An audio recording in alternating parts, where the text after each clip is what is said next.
The first drop. Sarah Chen stood at the rooftop bar of the Skyline Hotel in downtown Manhattan, champagne flute in hand, watching the final sunset of the year paint the sky in brilliant shades of orange and purple. As the director of the city's largest astronomical observatory, she should have been at work monitoring the strange signals they'd been receiving for the past week. Instead, here she was, fulfilling a promise to attend her sister's engagement party on New Year's Eve. Her phone buzzed. Another alert from the observatory. She'd been getting them all day, each more urgent than the last. The anomalies they'd detected in Earth's upper atmosphere were growing stronger, but her colleagues assured her they could handle it. Besides, after missing her sister Linda's graduation, 2 birthdays, and countless family dinners, she couldn't bear to disappoint her again. Birth to Sarah. Linda's voice cut through her thoughts. Her sister appeared beside her, radiant in a silver sequin dress that caught the fading light. "You're doing that thing again where you're mentally at work instead of actually being present." Sarah forced a smile, tucking her phone away. "Sorry, just some weird readings from the observatory. Nothing that can't wait until tomorrow." Linda linked their arms together. "Exactly. Tonight is about celebrating love, new beginnings, and family. Jake and I are so happy you're here." As if summoned by his name, Linda's fiancé emerged from the crowd of partygoers, carrying 3 fresh glasses of champagne. Jake Martinez was everything Sarah's sister had ever wanted in a partner: kind, successful, and completely devoted to Linda. Sometimes Sarah envied their certainty about life, love, and the future. A toast, Jake proposed, distributing the glasses, to family, to love, and to whatever the new year brings. Sarah raised her glass, but her attention was drawn to something in the darkening sky, a peculiar shimmer, like heat waves on a summer day, but it was December and freezing. Her scientific mind began cataloging possibilities: atmospheric disturbance, temperature inversion, or maybe. The building trembled. Just slightly at first, like the rumble of a passing subway train. Then harder. Glasses clinked. People stumbled. The string lights strung across the rooftop swayed ominously. Earthquake. Linda grabbed Jake's arm, her face pale. But Sarah knew better. New York didn't get earthquakes, not like this. That's when they saw it, a massive shape materializing in the sky above them, as if someone were slowly erasing the clouds to reveal something hidden behind them. The object was massive, at least a mile wide, with a metallic surface that reflected the city lights below. Its geometric design defied Earth architecture, all sharp angles and impossible curves that seemed to bend space itself. Screams erupted across the rooftop as more people noticed the apparition. Phones came out, recording the impossible sight above them.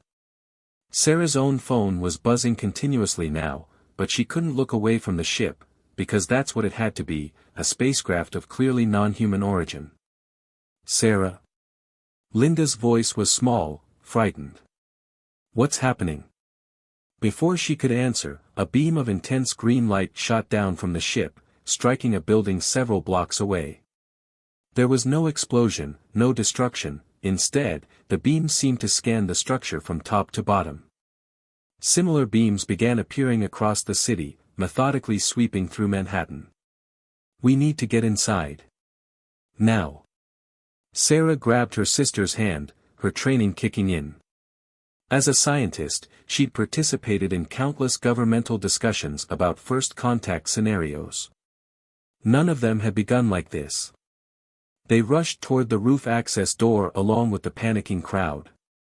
Jake helped guide them through the chaos, his security training evident in his calm demeanor. But before they could reach safety, a new sound filled the air, a deep, resonant tone that seemed to vibrate through their bones. Sarah looked up to see smaller crafts emerging from the massive ship, descending toward the city like metallic raindrops. They were elegant, almost beautiful in their alien design, but their purpose was clear: this was an invasion force.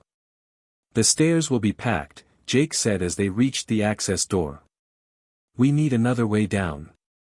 The service elevator, Sarah suggested. I saw it when I arrived, it's on the other side of the building. They changed direction, pushing against the flow of panicked partygoers. Sarah's mind was racing, trying to process everything she was seeing through both a scientific and survival lens. The ships weren't attacking, at least not in any conventional sense. They seemed to be implementing some kind of systematic plan. A mechanical whirring sound made them freeze. One of the smaller crafts had descended to hover just above the rooftop, its smooth surface rippling like liquid metal. A panel opened in its side, and something emerged, a figure that was simultaneously humanoid and utterly alien. It stood at least 8 feet tall, with limbs that moved too smoothly to contain bones as humans understood them. Its surface seemed to shift between solid and translucent, revealing glimpses of complex internal structures. Where a head should be, there was a sphere of swirling, iridescent energy. The being raised what might have been an arm, and a holographic display appeared in the air before it. Symbols and patterns danced in three-dimensional space, incomprehensible yet somehow beautiful. Then, it spoke, not in words, but in a series of harmonious tones that Sarah felt in her chest. To everyone's shock, these tones transformed into English, emanating from seemingly nowhere and everywhere at once. Humanity of Earth, your calendar indicates a significant temporal transition event. We have chosen this moment to initiate contact. Resistance is unnecessary. We come to preserve. More aliens were appearing now, descending onto rooftops across the city. Each began projecting similar messages in different languages. The crowd on their rooftop had stopped running, transfixed by the scene unfolding before them. Sarah's scientific curiosity warred with her survival instincts.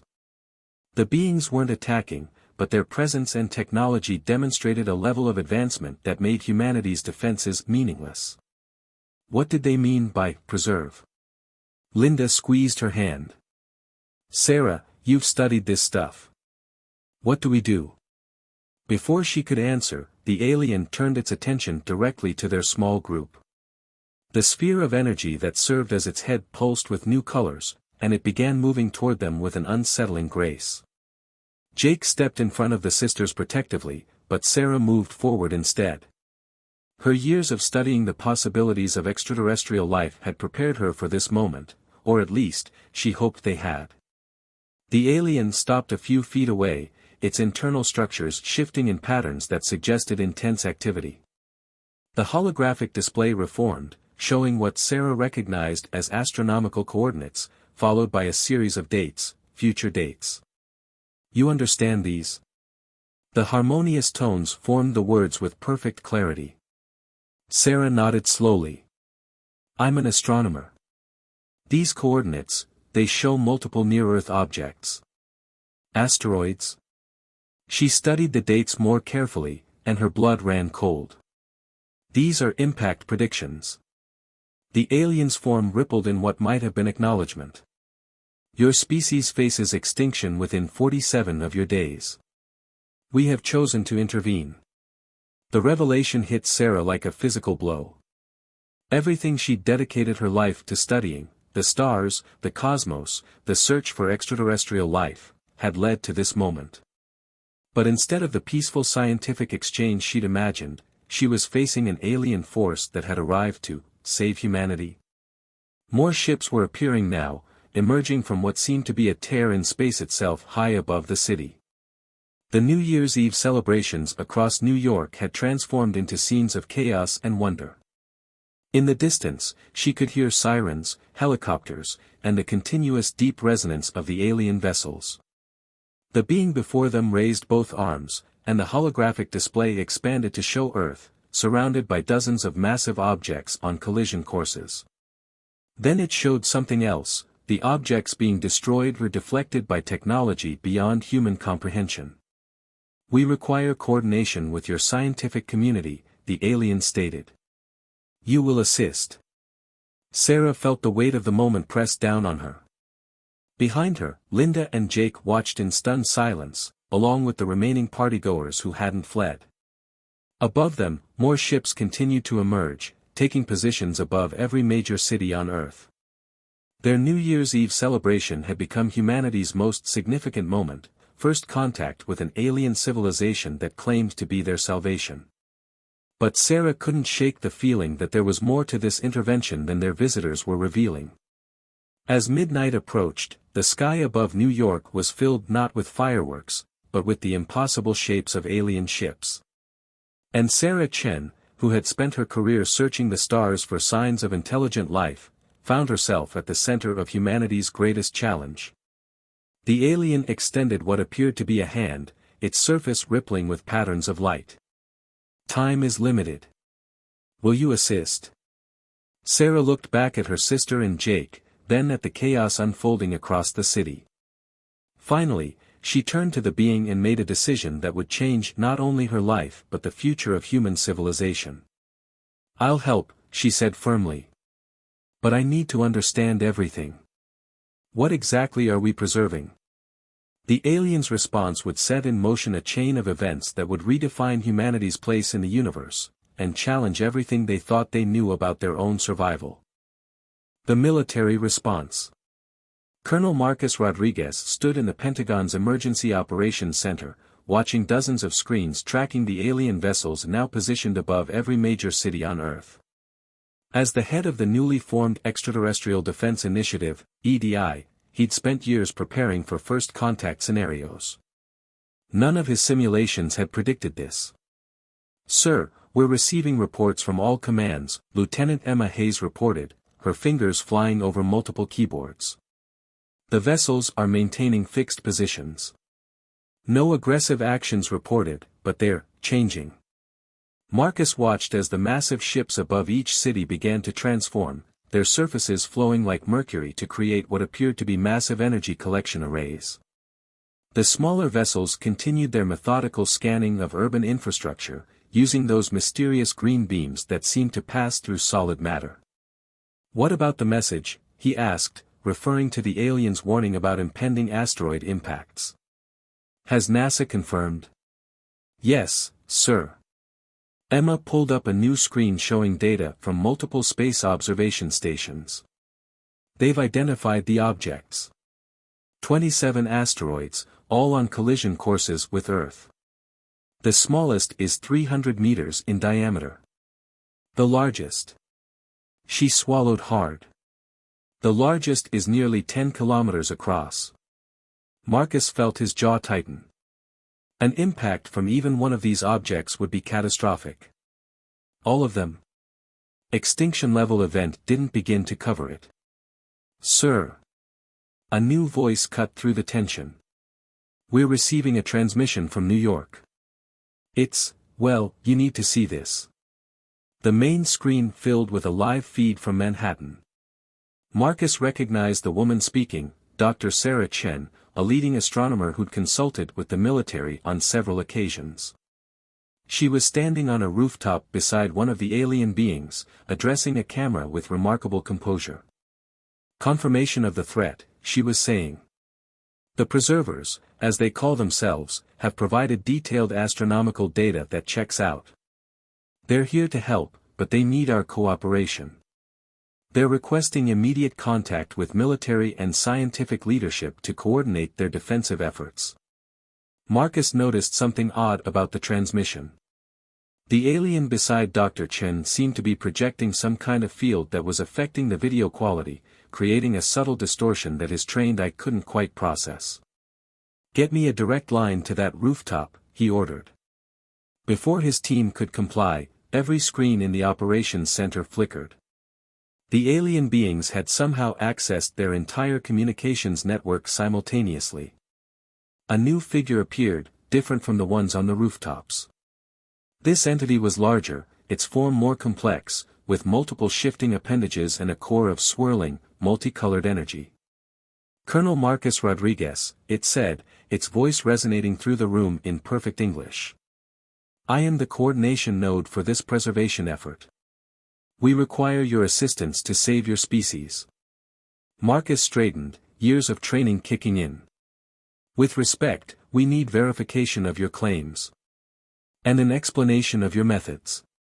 Our weapons systems remain active, and while we appreciate your offer of help, Your weapons are irrelevant, the being stated matter-of-factly. Observe. Every military screen showing readiness status suddenly displayed the same message, systems offline. Then, just as quickly, they reactivated. A demonstration, the alien continued. We could disable your defenses permanently. We choose not to. Our mission is preservation, not conquest. Emma leaned close to Marcus. Sir, they just bypassed every cybersecurity measure we have, simultaneously, worldwide. That should be impossible.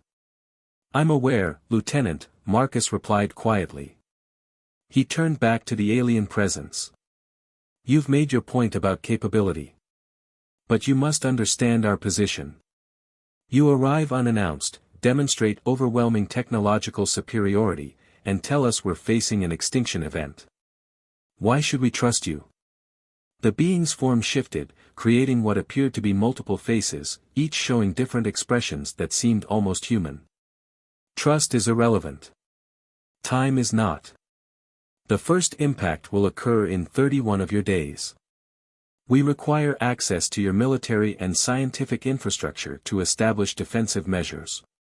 Dr. Chen will serve as primary liaison due to her understanding of both astronomy and human organizational structures. On another screen, Sarah Chen stepped forward. Colonel Rodriguez, I've seen their data. It's real. Whatever their ultimate intentions, we need their help to survive what's coming. Marcus studied both the alien presence and Dr. Chen carefully. He'd risen through the ranks by trusting his instincts, and right now they were telling him there was more to this situation than anyone was seeing. But they were also telling him that the threat was real. Lieutenant Hayes, he said finally, initiate Protocol Omega. Full coordination with all international military commands. And get me a secure line to the President. Emma nodded, but before she could move, the alien spoke again. Your current communications technologies are insufficient for the coordination required. We will provide alternatives. The air in the operations center shimmered, and dozens of small, crystalline objects appeared on every desk. They looked like diamonds but seemed to pulse with internal light. Quantum entanglement communicators, the being explained. Instantaneous, secure, unlimited range. They will facilitate necessary cooperation between your world's military and scientific organizations. Marcus picked up one of the devices. It felt warm to the touch and seemed to respond to his presence, glowing brighter as he held it. The implications of this technology alone were staggering. There's something else, Sarah Chen's voice came through the new devices with perfect clarity. The preservers say they need to establish what they call neural interfaces with key personnel. To speed up information exchange and coordination. That set off every alarm bell in Marcus's military mind. Neural interfaces? You mean connecting their technology directly to human brains? The procedure is non-invasive and reversible, the alien presence stated. It is necessary for efficient transfer of complex scientific and tactical data. Dr. Chen has already accepted integration. On the screen, Sarah's eyes suddenly glowed with a faint iridescent light. When she spoke again, her voice carried new harmonics.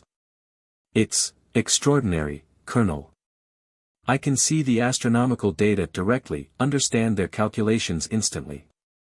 We need this to coordinate the defense effectively. Marcus felt the weight of command pressing down on him. Every instinct and protocol warned against allowing unknown alien technology to interface with human minds. But if the threat was real, and all evidence suggested it was, they needed every advantage they could get. The operations center erupted with new alerts. Multiple screens showed fresh astronomical data pouring in from observatories worldwide, all confirming the approaching asteroids. The first object would enter the inner solar system within hours. Sir, Emma said urgently, NASA reports the largest asteroid has accelerated. They think it's artificial, some kind of construct designed to look like a natural object. We're dealing with something far more complex than just a natural disaster. The alien presence shifted, its core pulsing with rapid colors. The threat is both natural and engineered. There are others in this galaxy who believe humanity's advancement must be tested. We disagree with their methods. Time grows short. Will you accept integration? Marcus looked at the quantum communicator in his hand, then at the screens showing the approaching threats. Finally, he turned to Lieutenant Hayes. Emma, this has to be voluntary. I won't order you or anyone else to accept neural integration. Emma stood straighter. With respect, sir, if you're doing it, I'm doing it. Someone has to watch your back, even with aliens in your head. The alien presence seemed to approve, its form taking on a more structured configuration. Choose your key personnel. We will begin integration immediately. The survival of your species depends on the next 47 days. As Marcus began selecting his most trusted officers for the procedure, he couldn't shake the feeling that this was just the beginning. The preservers might be here to save humanity, but he suspected their intervention would change Earth's civilization forever. In New York, Sarah Chen watched through her newly enhanced perception as similar scenes played out in military and scientific installations across the globe. The neural interface showed her possibilities and probabilities she'd never imagined possible. But it also showed her something troubling, patterns in the approaching asteroids that suggested this test of humanity was far more complex than anyone realized. She turned to the alien beside her, its form now familiar through the interface's understanding. There's something you haven't told us about these asteroids, isn't there? About why they're really coming? The being's response came not in words but in a direct transfer of knowledge that made Sarah gasp. The truth was far more terrifying than a simple impact event. And humanity had less time to prepare than even the preservers had initially calculated. The hidden truth. Dr. Raj Patel stood in his laboratory at CERN, surrounded by holographic displays that shouldn't have been possible with Earth technology. The neural interface the preservers had given him 3 days ago had transformed his understanding of particle physics overnight. But what truly worried him wasn't the approaching asteroids, it was what he discovered inside them. The scans are conclusive, he announced to the assembled team of international scientists, their faces glowing with the same iridescent light that marked all who'd accepted integration. These aren't just rocks. They're vessels, or more accurately, seeds. Through their shared neural network, Raj transmitted the data directly into his colleagues' minds. The largest asteroid's internal structure appeared in perfect detail, crystalline chambers filled with dormant organic material, wrapped in layers of exotic matter that masked their true nature. Dr. Sarah Chen's holographic presence materialized in the lab, her form flickering with the enhanced perception they all now shared.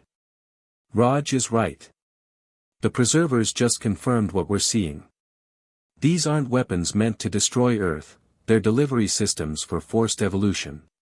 The revelation sent ripples of concern through the neural network. Around the world, other scientists and military personnel connected to the interface felt the impact of this discovery. The beings who sent these, Raj continued, pointing to new data streaming across the displays, call themselves the accelerants. They believe that species develop too slowly naturally. Their solution is to force evolutionary jumps through controlled extinction events. A new presence joined their discussion, one of the preserver's command nodes, its form more complex and fluid than the beings who'd first appeared on Earth. We have encountered their work before. 17 civilizations in this galaxy have faced similar tests. Only 3 survived. Colonel Rodriguez's holographic form appeared next to Sarah's. And you didn't think to mention this earlier? What happened to the civilizations that failed?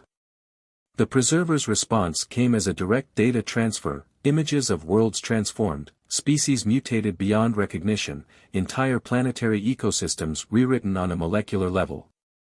The accelerants didn't just want to test humanity, they wanted to fundamentally change what it meant to be human. That's why you're really here, Raj realized, the interface helping him connect patterns that his normal human mind might have missed. You're not just trying to save us from extinction. You're trying to prevent our forced evolution. Correct. The preserver's form shifted, revealing new layers of complexity. The accelerants believe that technological advancement without biological advancement is stagnation. They seed worlds with engineered extinction events that include transformative genetic material. Those who survive emerge as something new, something they consider improved. Sarah's hologram moved closer to the displays showing the asteroid's internal structure. The organic material inside, it's not just random mutations. It's targeted. They've studied our DNA, our weaknesses, our potential. They want to force us down a specific evolutionary path. The alterations would be comprehensive, the preserver confirmed. Physical enhancement, cognitive reconstruction, emotional restructuring. Those who survive would be functionally immortal, immensely powerful, and completely disconnected from their original human nature. Rodriguez's image flickered with barely contained anger. And you're saying this has happened before? To other civilizations? The 3 species that survived did so because they found ways to reject the transformative elements while enduring the extinction event. The others. The preserver projected new images, worlds populated by beings that seemed to exist in multiple dimensional states simultaneously, their forms defying conventional physics. They became what the accelerants wanted, Raj whispered. Perfect, powerful, and completely inhuman. Through the neural interface, he could feel the growing concern for military commands worldwide. Humanity had barely begun to process the existence of alien life, and now they were facing forced evolution by one species and preservation by another. Sarah's hologram turned to the preserver. The neural interfaces you gave us, they're not just for coordination, are they? They're preparation.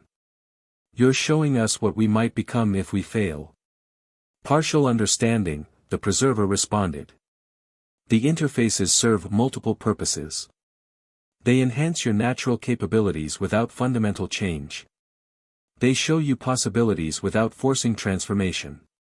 Most importantly, they help you recognize the difference between enhancement and replacement. Raj moved to a new display, his enhanced mind processing data faster than any computer. The first asteroid enters the atmosphere in 28 days. Even with your help, we can't stop all of them. Some will reach Earth. Correct, the preserver acknowledged. Complete prevention is impossible. Success requires selective intervention and prepared resistance to the transformative elements. Colonel Rodriguez's hologram straightened. You're saying we have to let some of them hit? Deal with whatever they release. The accelerants will not accept simple preservation, the preserver explained. Their program requires proof of species viability. Some exposure is necessary. Your civilization must demonstrate the ability to reject forced evolution while surviving its challenges.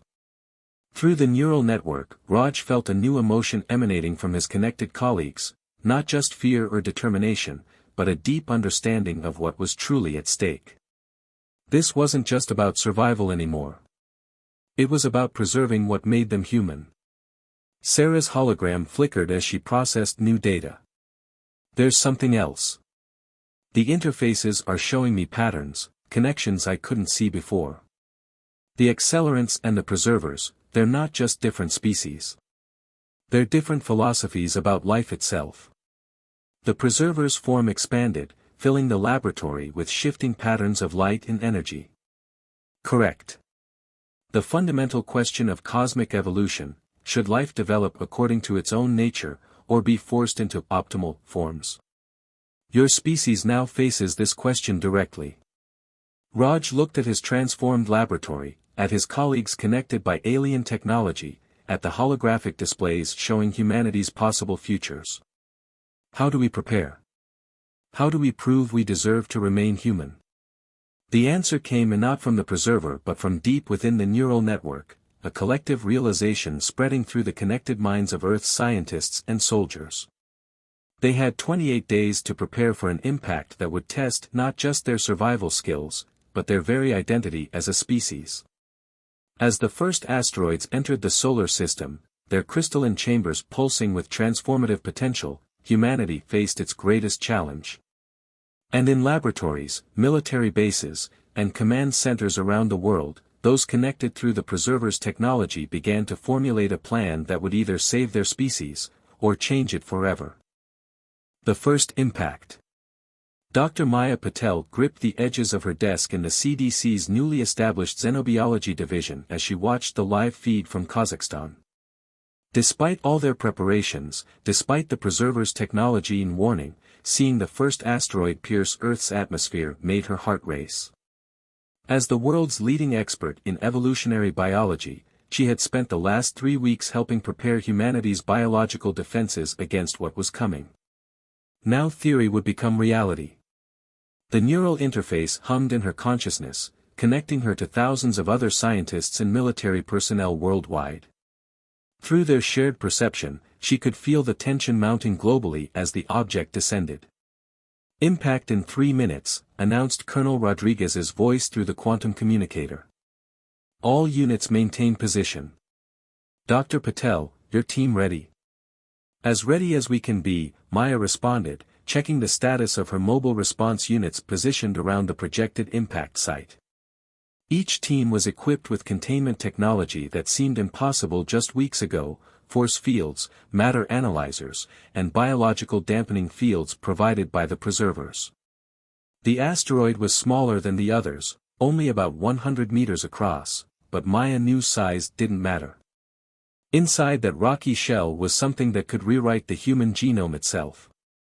Through her enhanced perception, she watched the object's descent alongside visual feeds from military satellites, Preserver vessels, and ground stations.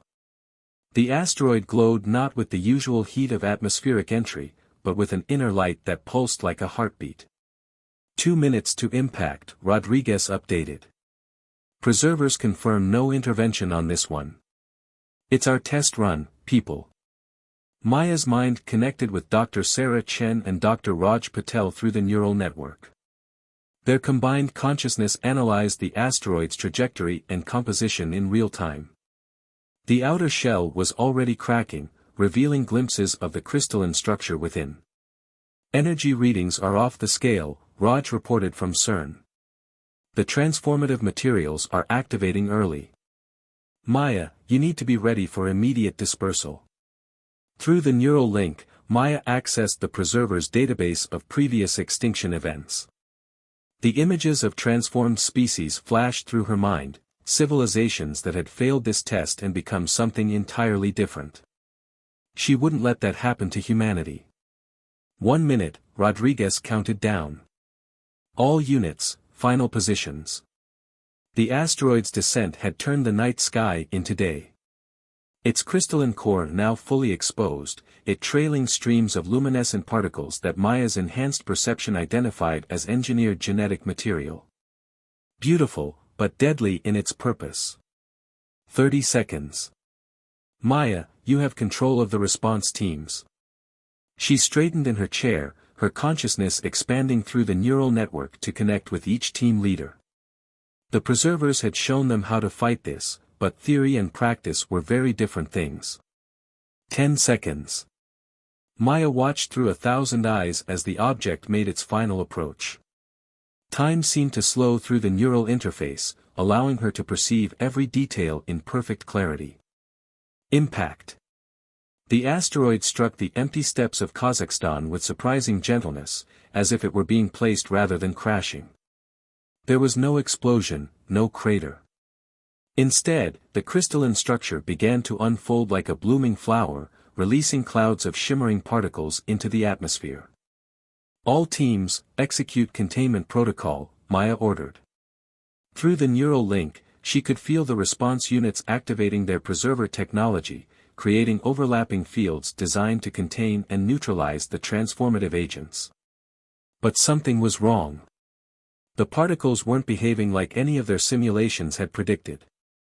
Instead of dispersing randomly, they were forming patterns, constructing geometric shapes in the air that pulsed with inner light. "Those patterns," Sarah's voice came through the network, "they're not random.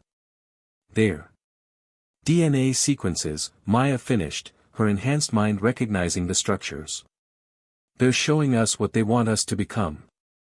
The floating patterns shifted, forming and reforming into different configurations of the human genome. Maya watched in fascination and horror as they displayed version after version of modified humanity, beings of pure energy, crystalline life forms, hybrid creatures that existed in multiple dimensions simultaneously. "It's a choice," came the harmonic voice of their preserver liaison. "The accelerants always offer choices. Different paths of transformation. They believe giving options makes their intervention less hostile." Through the neural network, Maya felt the reaction of military forces worldwide. The patterns weren't just visible in Kazakhstan, similar displays were appearing in the upper atmosphere globally, visible to everyone on Earth. The accelerants were making their sales pitch to all of humanity simultaneously. "Maya," Rodriguez's voice was tense, "the containment fields aren't working as expected. The particles are adapting." She could see it through her team's instruments. The transformative agents were actively responding to their containment efforts, developing new properties faster than their technology could adjust. This wasn't just engineered biology, it was engineered biology that could think. "All teams, fall back to secondary containment positions," she ordered. "Implement isolation protocols. Nothing gets through those fields." But even as she gave the order, she knew it wouldn't be enough. The particles were already changing, becoming something that could slip through their defenses. The preservers had warned them this might happen. The accelerant's technology was designed to be unstoppable by conventional means. "Dr. Patel," the preserver liaison's voice resonated through her mind, "the time has come for the second phase. Your species must demonstrate active resistance, not just containment." Maya's hand moved to the small pendant she wore, a gift from the preservers that they had called the key to preservation. Similar devices had been distributed to key personnel worldwide. They had been told these would help humanity resist the transformation, but the exact mechanism had never been explained. "Sarah, Raj," she called through the network, "are you seeing this? The particles are forming new patterns. They're not just showing us possibilities anymore. They're starting to actively seek human contacts." Through the neural interface, she could feel the first interactions beginning. Despite their containment efforts, some of the transformative agents had reached the outer edges of populated areas. The changes were subtle at first: enhanced strength, accelerated healing, improved cognitive function. Gifts designed to make the full transformation more appealing. "This is how it starts," the preserver explained. "Small improvements. Beneficial changes." The accelerants believe that once a species experiences the advantages of transformation, they will accept the complete metamorphosis willingly. Maya watched through her team's feeds as the first exposed humans began to display signs of enhancement. Their vital signs were improving, their neural patterns becoming more complex. And most troublingly, they seemed to be enjoying the experience. "Colonel Rodriguez," she called, "we need to implement the preservation protocol now. If we wait too long." "Agreed," he responded. "All personnel with preservation keys, prepare for activation on my mark." Maya gripped her pendant tightly, feeling it pulse with an inner warmth. Through the neural network, she could sense thousands of others doing the same around the world. Whatever happened next would determine not just humanity's survival, but its fundamental nature. The particles in Kazakhstan had formed a new pattern, a perfect double helix that slowly transformed into something far more complex. The accelerant's final offer, their vision of humanity's perfect form. "All units," Rodriguez's voice was firm, "activate preservation protocols, now." Maya squeezed her pendant, and the world exploded with light. Humanity's choice. General Maria Santos stood atop the Pentagon's roof, watching the sky burn with impossible colors. The preservation keys had triggered something beyond human comprehension, a cascade of energy that rippled through every cell of every living thing on Earth.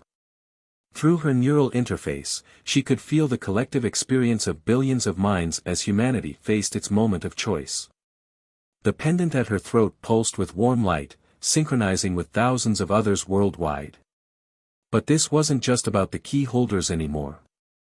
The preserver's final gift was spreading, offering every human being the same choice: accept the accelerant's transformation or embrace a different kind of change.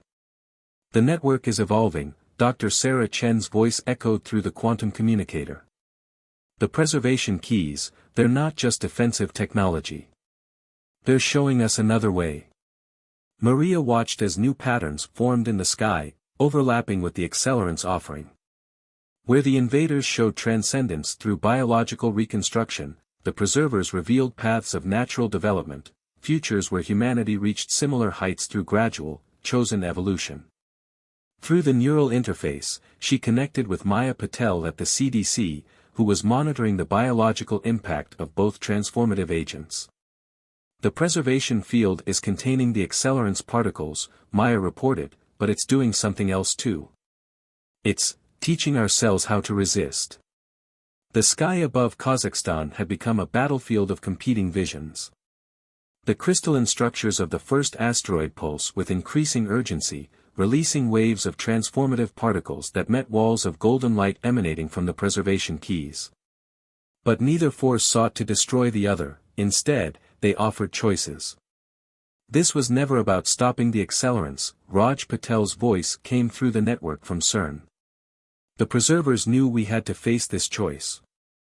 That's why they gave us the neural interfaces first, to help us understand what we were really choosing. Maria felt a new presence in the network, the preserver command node that had first contacted them. Its consciousness expanded through their connected minds, sharing the full truth at last. Your species stands at a crossroads faced by all developing civilizations, it communicated. The accelerants offer power through transformation. We offer understanding through preservation. But the final choice must be individual, and it must be free.